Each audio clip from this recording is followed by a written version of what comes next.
Welcome back. You're watching the second half of the Front 24 debate tonight, looking at Donald Trump after his latest primary victories. Is he now unstoppable to clinch the Republican nomination? And then what are his chances of going on and actually reaching the White House? Joining me tonight, a quick introduction again to my panel. We've got here in the studio Jean-Éric Brunard, a US politics specialist and author of the recently published work in English, Who Wants to Destroy the Republican Party? The Astonishing Donald Trump.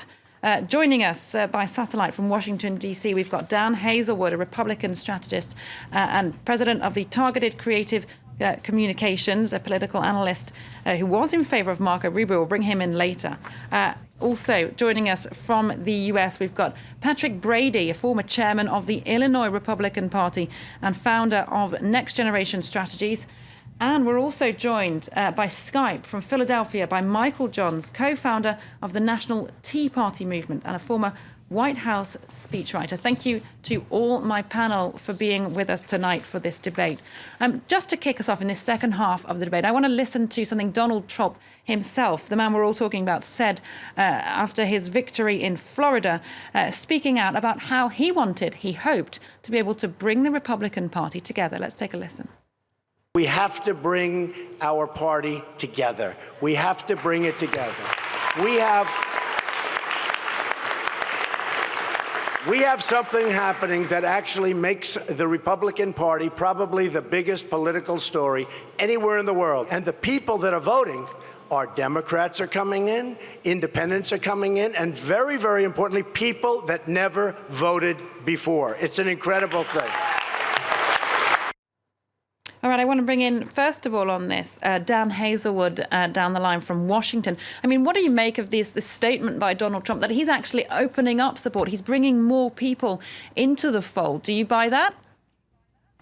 Well, it certainly is the case. And just as a minor point, I happen to be for Bobby Jindal, who dropped out of this process very early. Excuse me for that. But Donald Trump is clearly bringing in people, particularly Republicans, into Republican primaries, and he is activating a lot of people. There is absolutely a trend in the United States. Michael Johns has alluded to this, and Pat Brady has seen it in a different variation of it in Illinois right now, where there's a Republican in the governorship there. But around the world, Alternative for Germany, and their wins there, there is a rebellion against the power elites in a lot of countries right now who dictate on trade policy and dictate on leadership and a lot of issues. And there's a lot of people who are very angry about that, whether it's angry versus Wall Street. And you see this phenomenon in a lot of political movements. And Donald Trump has captured that. And no one should deny that he's captured that in a very powerful way.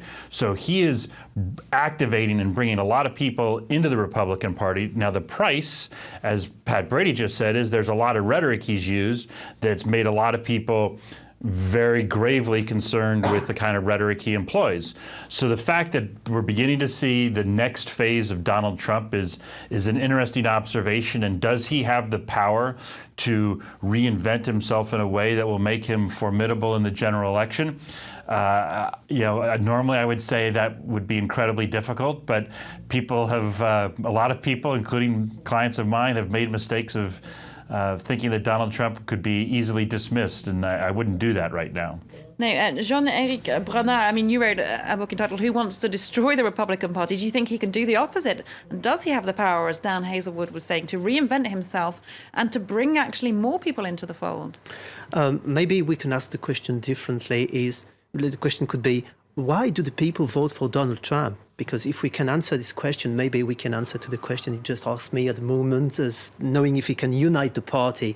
Listening to Patrick or to Michael, we realize that there is a big gap between both of them at the moment when they should unite for sure. If they want to beat Hillary Clinton, who is certainly the nominee for the Democratic Party.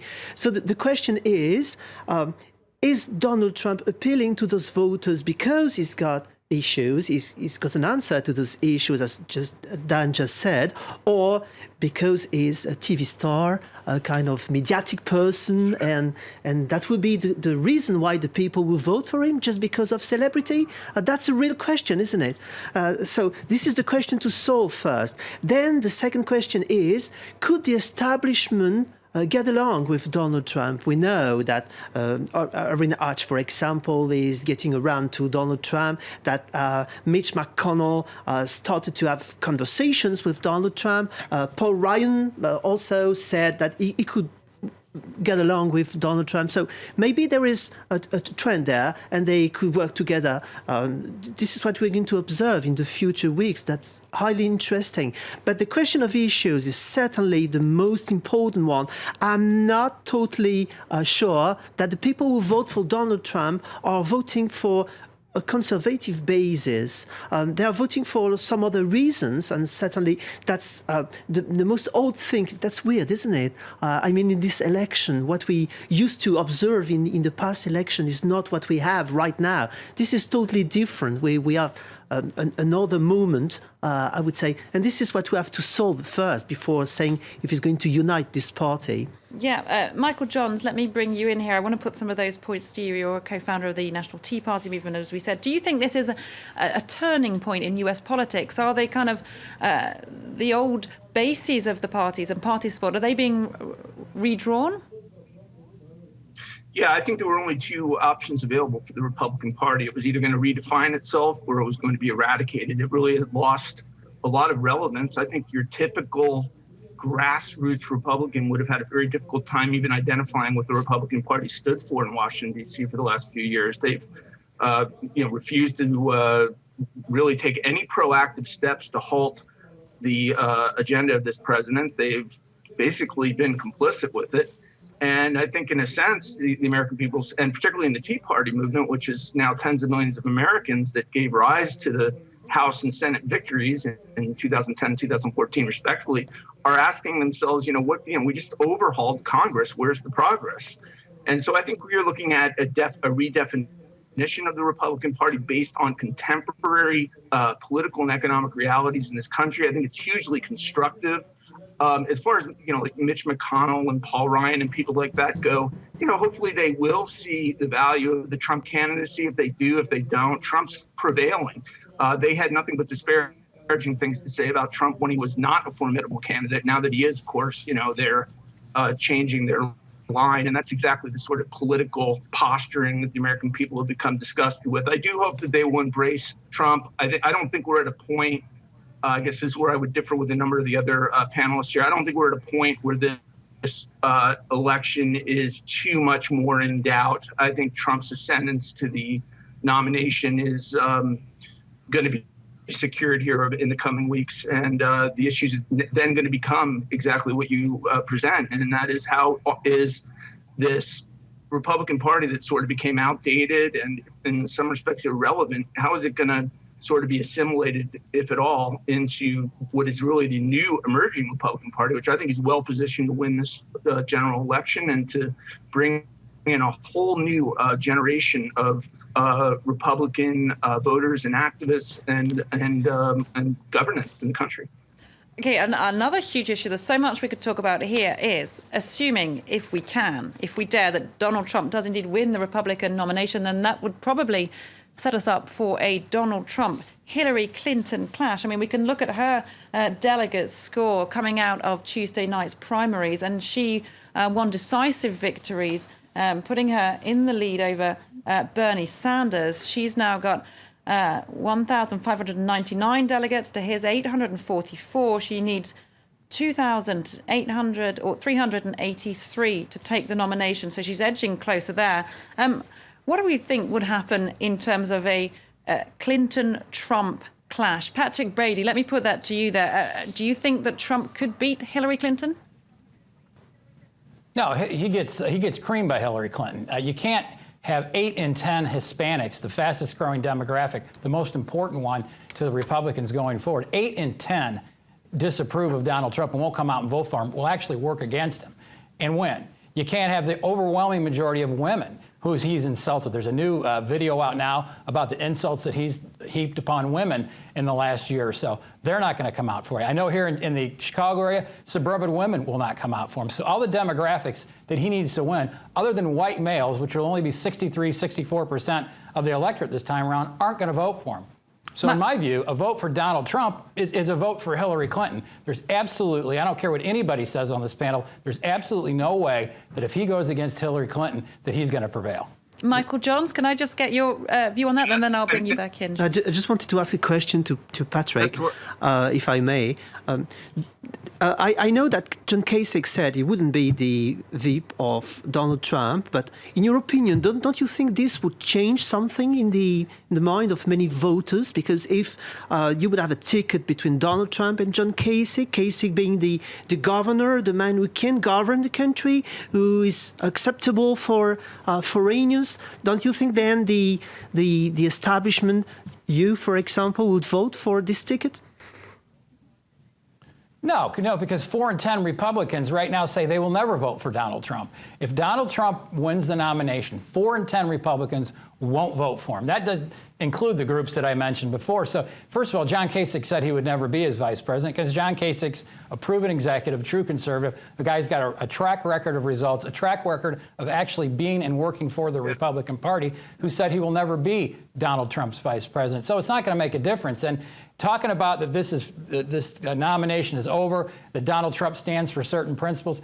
There was a survey they did the other day, that Politico did. They figured out that if in a span of 4.5 hours of speeches, Donald Trump told a lie every 6 minutes.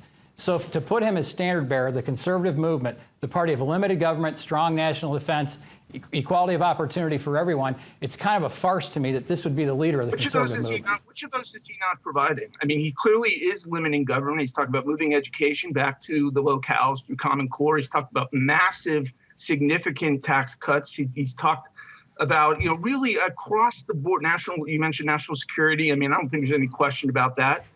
He's strong on Second Amendment issues. He's clearly been, his healthcare policy is one of unequivocal repeal of Obamacare and developing a more market-based system based on expanding medical savings accounts and getting rid of interstate regulations. The fact is that you got the establishment party, which has run away and really had very little to do with traditional conservatism, is now hanging on to that as the last grasp of argument against Trump. And admittedly, in fairness to them, this is a man in Donald Trump who has not spent his whole life plotting every political move. He said a lot of things that are not consistent with what he's trying to do right now. He's clearly taking advantage of some of the very loopholes in American laws as a businessman that he's trying to get rid of. But I think for a lot of us who've looked at that, we can, and I think the American people will also already are doing this, they're able to kind of distinguish that this is the man in one facet of his life playing by rules that he didn't set. And this is the man now in a position to restructure those rules in the interest of the American people. And frankly, like John Kasich, he's just on as a final point, to be describing him as a long-standing conservative. I mean, he's the biggest issue confronting the conservative movement in this country is enforcement of immigration laws. He just proposed that in 100 days he was going to move toward a process of assimilation of illegals in this country. He's let me stop right there. Let me stop right there on the immigration issue, because the greatest conservative in the history of the Republican Party in my lifetime has been Ronald Reagan, who granted amnesty in 1986. So for you as a Tea Party members to come up with your own definition of conservatism is not quite consistent with what the Republican Party has been for the last 50 years. Can I bring you in, Michael Johns, on the point? Can I bring you in on the point that Patrick Brady made, widening out this debate to the general election? Could Donald Trump beat Hillary Clinton? Patrick Brady says categorically no. What is your view on that? Well, first you got to start with the question of whether she's indicted. I think it's almost be shocking if the FBI, based on the information that's been presented so far, doesn't recommend her criminal prosecution. So then whatever happens after that, given the politicized nature of this administration, maybe they don't pursue a prosecution. But you're running against a candidate who was undeniably the worst Secretary of State in American history, who's got unbelievable decades worth of political fraud and manipulation, and has alienated. I mean, you talk about alienation of political groups. I mean, one of the reasons Sanders has hung around so long in this primary race, who, by the way, is not a spectacular candidate himself in any respects, is because of the deficiencies of Hillary Clinton. I think he's well positioned. And also, this is a premature question. You have, we're involved in a primary campaign where we've had, 17 candidates that have been going at each other, pointing out, minor deficiencies and things like that. Once Trump, which will happen very shortly, begins to hone in on Hillary Clinton as really essentially a third term of this failed Obama administration, there's no doubt that his prospects for maybe even a landslide victory in November are considerable. And the only people who are saying that that's not the case are the people that basically don't want him as the nominee. And the reason they don't want him as the nominee is they don't control him. Every single one of these political consultants, I logged over 10 years in Washington, has financial connections to the candidates that they're involved with. They're part of the very system that Donald Trump is going to many points coming in there. I want to bring in here Dan Hazelwood on your view of this wider general election race. I mean, what do you make of the chances of a Trump versus Clinton match, and who would come out on top of that? Well, I think actually Pat and Michael gave you the two options of what the future holds perfectly in their own views. The analyst in me says that Pat Brady's right, that Donald Trump has gigantic problems, but there is an emotional current that Donald Trump is tapping to. It's not his celebrity status. He is striking on some issues, and as Michael said, these are issues that he now is advocating that, not too long ago he was on the other side of. And to a large group of people, it is time to fundamentally remake Washington.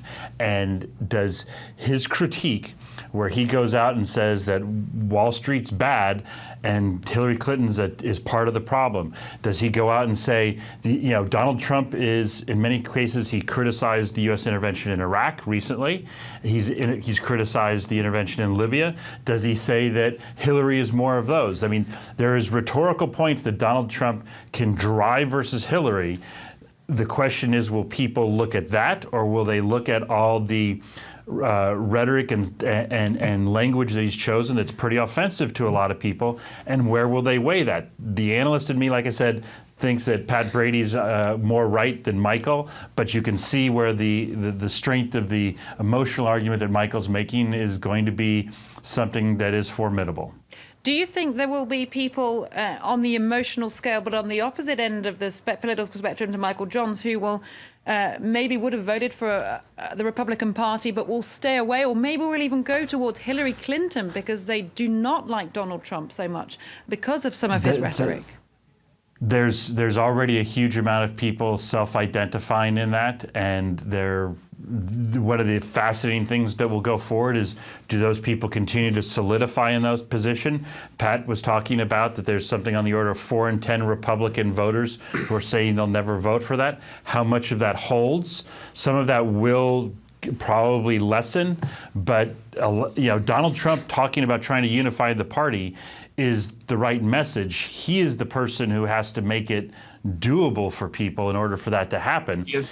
They have to come and we're gonna see how that all unfolds. So it's going to be a great challenge. But there's clearly a bunch of people who want nothing to do with Donald Trump and have in the last couple of weeks sworn that they will never support him. And getting them back is going to be a massive challenge. Jean-Éric Brunner, what do you make of this? Do you think Donald Trump will hemorrhage support in a general election with people being turned off him and actually choosing Hillary Clinton instead? Actually, that's fascinating to listen to them, because they're involved, all of them, in politics, and they try to present their point of view.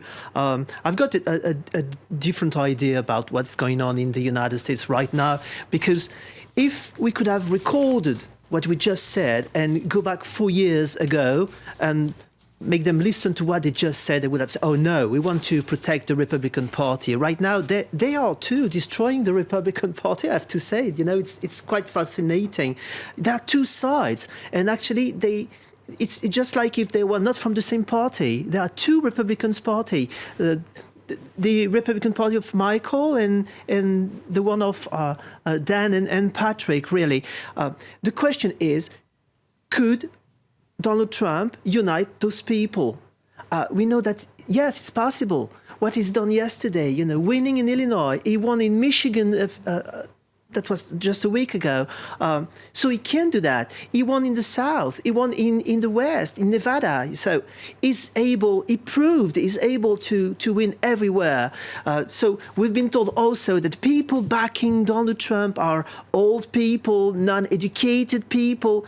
That's not true. I've been to the United States. I've seen those people in Atlanta, in Georgia, and I've seen that there were young people, female, so not at all the people we were described about. They're just Republican. Most of them, of course, stuck on their conservative ideas. Most of them in Georgia, for example, told me, we don't want those Republican in name only. That's the very famous sentence in the United States. We want, when we elect somebody who's a conservative, that these people back our conservative ideas. But it's exactly what Patrick wants also when he said, there are many issues. We are Republicans. He's totally right. Ronald Reagan, for example, was the person who was the most generous in immigration when he decided to do something for those people who were in the country. But he had to do that because he was the president. It was his duty to do that. So maybe Donald Trump would do the same. That would be surprising to say so. And certainly Patrick will not agree with what I'm saying right now, but maybe in a month from now, because this is too early, I'm sure. This is too hot. He is in Ohio, and certainly it was too hot as a campaign. But we'll see what's going on in the future. Absolutely, and a month is a long time in politics, a long time, definitely till November, a fascinating race shaping up. In any case, I'm afraid we do have to leave it there for tonight's France 24 debate, where I want to thank all my guests for being with us. Jean-Éric Brunard here in the studio, all our guests on the line from the US as well, Dan Hazelwood, Michael Johns and Patrick Brady. Thank you to you gentlemen very much indeed for a fascinating debate tonight, and we'll of course follow this process as it goes ahead here on France 24.